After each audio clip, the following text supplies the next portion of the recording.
एक समय की बात है। शोलापुर नाम का एक गांव था जहां के लोग मिट्टी के बर्तन बनाकर और बेचकर अपना गुजारा करते थे।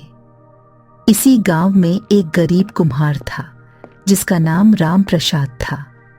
वह दिन रात मेहनत करता और मिट्टी के सुंदर बर्तन बनाकर शहर में बेचता था। एक दिन राम प्रसाद अपने दोस्त मोहन के साथ नदी के किनारे मिट्टी इकट्ठा कर रहा था। आज तो नदी के किनारे बहुत बढ़िया मिट्टी पड़ी है। लगता है रात में बारिश हुई थी। हाँ भाई, पहले तो यह मिट्टी आसानी से नहीं मिलती थी, पर अब काफ़ी अच्छी हो गई है। बस इसी से हमारे बर्तन और अच्छे बनेंगे। दोनों मिट्टी लेकर अपने अपने काम में लग जाते हैं। राम प्रसाद और मोहन बचपन के दोस्त थे और एक ही मोहल्ले में रहते थे। वे एक दूसरे के सुख दुख के साथी थे। काम खत्म करके जब दोनों घर लौट रहे थे, तभी रास्ते में कुछ लोग हंसते हुए राम प्रसाद से कहते हैं, अरे राम प्रसाद, इतनी मेहनत करके भी क्या फायदा? ना तुम्हारे घर कोई बच्चा है और ना ही कोई खर्चा, फिर क्यों इतनी मेहनत करते हो? हाँ भाई, देखो हमें कितना भी कमाएं, पर बच्चों का पेट भरना मुश्किल होता है।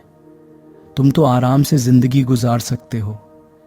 राम प्रसाद की शादी को 10 साल हो चुके थे, लेकिन उसे अब तक कोई संतान नहीं हुई थी।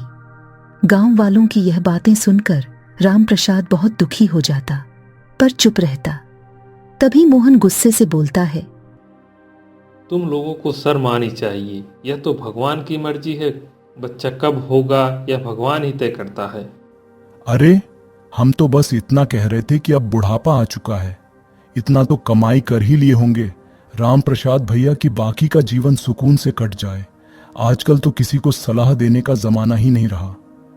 हाँ, अगर ये कुछ छोड़ दे तो हम जैसे नए कुम्हार भी कुछ आमदनी करें, लेकिन सारे ग्राहक तो ये ले जाता है। तो सीधे सीधे कहो ना, यह बात है। राम प्रसाद की तरक्की से तुम्हें जलन होती है। उस बात को घुमा फिरा कर कहने की क्या जरूरत है? और आइंदा परिवार को बीच में मत लाना, समझे?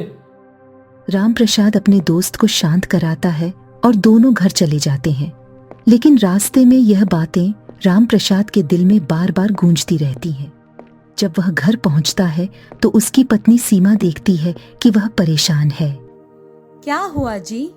आज आप बहुत उदास लग रहे हो। कुछ नहीं, बस थोड़ा थक गया हूँ। तुमने खाना लगा दिया? हाँ, अभी लगाती हूँ। आप तब तक हाथ मुंह धो लीजिए। खाना खाने के बाद राम प्रसाद बिस्तर पर बैठकर उसी बारे में सोच रहा था। तभी सीमा वहां आती है। सुनिए जी, आप जब से आए हो कुछ खोए खोए से लग रहे हो। क्या बात है जो आपको इतना परेशान कर रही है? राम प्रसाद सारी बात सीमा को बताता है।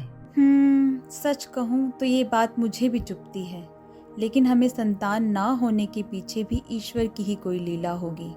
अगर उसने चाहा तो हमें संतान का सुख अवश्य देगा। और आप भी गांव वालों की बातों पर ज्यादा ध्यान मत दीजिए। अब चलिए, शांति से सो जाइए। सीमा की बातें सुनकर राम प्रसाद का मन थोड़ा शांत होता है और वे दोनों शांति से सो जाते हैं। अगले दिन राम प्रसाद रोज की तरह काम पर जाता है। इस बार जब वह नदी के किनारे से मिट्टी इकट्ठा कर रहा होता है, तभी उसे नदी के किनारे एक रोशनी दिखाई देती है। अरे, वो वहाँ पे कैसी रोशनी दिखाई दे रही है? राम प्रसाद अपना काम छोड़कर उस रोशनी की तरफ जाकर गौर से देखता है। उसे वहां पर एक सुनहरी मिट्टी का टुकड़ा दिखाई देता है। वह टुकड़ा बहुत अलग था और उसमें से एक हल्की रोशनी निकल रही थी। राम प्रसाद ने जैसे ही उस सुनहरी मिट्टी को छुआ, वह मिट्टी एक सुंदर महिला में बदल गई। वह गुलाबी कपड़े पहने नदी के बीचों बीच खड़ी हो जाती है और राम प्रसाद से कहती है, मैं जल के सभी जीव जंतुओं की रानी जल देवी हूँ। मैं तुम्हें हर रोज इसी नदी से मिट्टी ले जाते हुए देखती हूँ। तुम्हारी सुदारता मुझे हर दिन प्रभावित करती है और आज मुझे छूकर तुमने मुझे मुक्त किया है। इसीलिए मैं तुम्हारी एक इच्छा पूरी कर सकती हूँ। बताओ, तुम्हें क्या चाहिए? धन, दौलत, मकान, जो तुम मांगना चाहो मांग सकते हो। सबसे पहले तो मैं आपका आभार मानता हूँ कि आपने मुझे अपने दर्शन कराए और मुझे आपसे कुछ मांगने की संधि दी। वैसे तो मेरे पास धन दौलत तो है, परंतु मेरी कोई संतान नहीं है। मुझे संतान प्राप्ति का आशीर्वाद चाहिए। अगर आप मुझे संतान प्राप्ति का आशीर्वाद देती हैं तो मैं उसे जीवनदान की तरह समझूंगा। तथास्तु वत्स। जल देवी के हाथ से बहुत तेज बिजली की रोशनी चमकती है। तभी राम प्रसाद के हाथ में एक बीज आ जाता है। यह बीज जाकर अपनी पत्नी को दे देना। तुम्हें जल्द ही संतान की प्राप्ति होगी, लेकिन एक शर्त है। तुम्हें मेरे और इस जादुई बीज के बारे में किससे कुछ नहीं कहना है, यहाँ तक कि अपनी पत्नी को भी नहीं। एक बात और, तुम्हारे बच्चे के पेट में होने के वक्त पर तुम्हें उसका बहुत ध्यान रखना होगा। कोई है जो उसे नुकसान पहुंचाना चाहे। अब राम प्रसाद को इतना जरूर पता था कि रानी की बात में कुछ छुपा हुआ संदेश है, लेकिन फिलहाल वो इन सब बातों पर ज्यादा ध्यान नहीं देता और देवी का आशीर्वाद लेकर वो खुशी से अपने घर की ओर निकल पड़ता है। घर जाते समय राम प्रसाद, यह जरूर भगवान की ही कोई लीला है। सीमा सही कहती थी, अगर भगवान ने चाहा तो सब ठीक होता है। और देखो, भगवान ने चाहा और आज ये चमत्कार हो गया। राम प्रसाद घर जाता है और सीमा को गले लगाकर कहता है, सीमा, आज मैं बहुत ज़्यादा खुश हूँ। क्या जी, आज ऐसा क्या हुआ जो आप इतना खुश हो?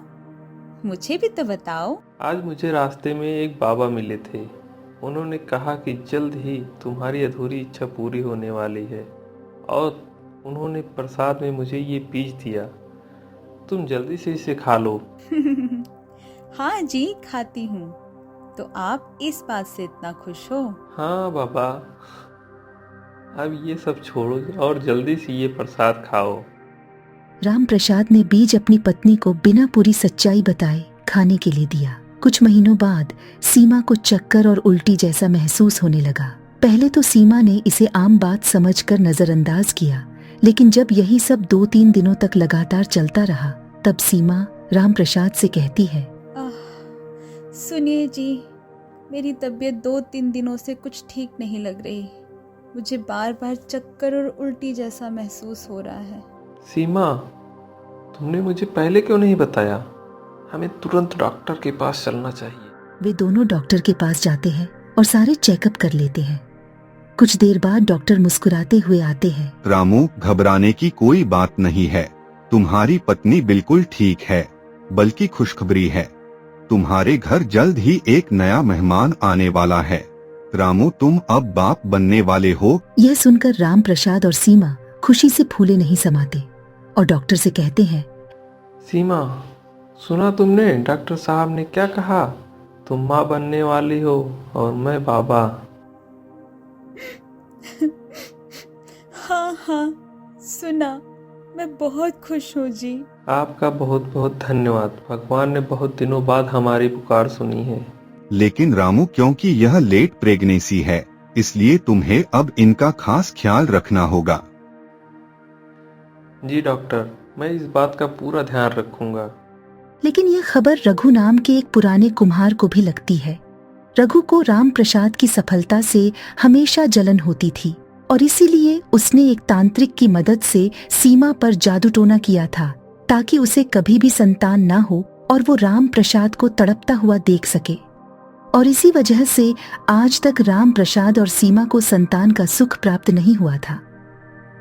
लेकिन जैसे ही उसे पता चला कि राम प्रसाद की पत्नी पेट से है, वह एक तांत्रिक के पास जाकर राम प्रसाद के बच्चे को नुकसान पहुंचाने की योजना बनाता है। राम प्रसाद, भाभी, कोई घर पर है?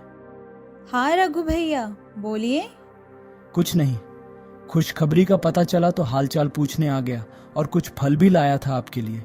अरे भैया, इसकी क्या जरूरत थी? आइए ना, बैठिए, वो अभी आते ही होंगे।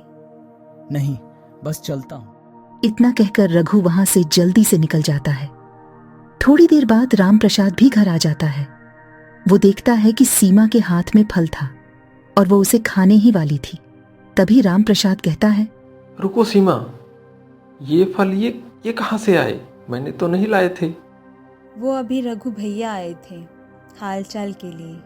उन्होंने ही लाए हैं ये फल। सीमा की यह बात सुनकर राम प्रसाद को देवी की बात याद आ जाती है और वह सीमा के हाथ से सारे फल छीन कर फेंक देता है। मैंने तुमसे कितनी बार कहा है, जब तक मेरी लाई हुई चीज ना हो तुम्हें नहीं खानी है। तुम्हें समझ क्यों नहीं आता है? अब राम प्रसाद डर कर मन ही मन सोचता है। जल्दी भी मेरे बच्चे की रक्षा करना। समय बीतता है और राम प्रसाद और सीमा के यहाँ एक सुंदर बेटे का जन्म होता है। बच्चा बहुत ही अनोखा था। उसकी आंखें नीली थीं और चेहरा चमकदार था। राम प्रसाद और सीमा ने उसका नाम आदित्य रखा। देखो कैसे मुस्कुरा रहा है, बिल्कुल तुम पर गया है। हाँ वो तो है। और सुनिए, लड़का हुआ है, कम से कम गांव में मिठाई तो बांटनी ही चाहिए। हाँ हाँ, मिठाई तो जरूर बांटेंगे, हमारे घर खुशियाँ जो आई हैं। अब जैसे ही यह बात गांव में फैलती है और रघु को पता चलती है। ये मिठाई किस खुशी में बांट रहे हो भाई? अरे राम प्रसाद को लड़का हुआ है। अब मन ही मन रघु यह सब सोचने लगता है, लेकिन उसे यह नहीं पता कि आदित्य कोई मामूली बच्चा नहीं है। आदित्य का जन्म किसी चमत्कार से कम नहीं था और उसने अपने माता पिता के जीवन को खुशियों से भर दिया।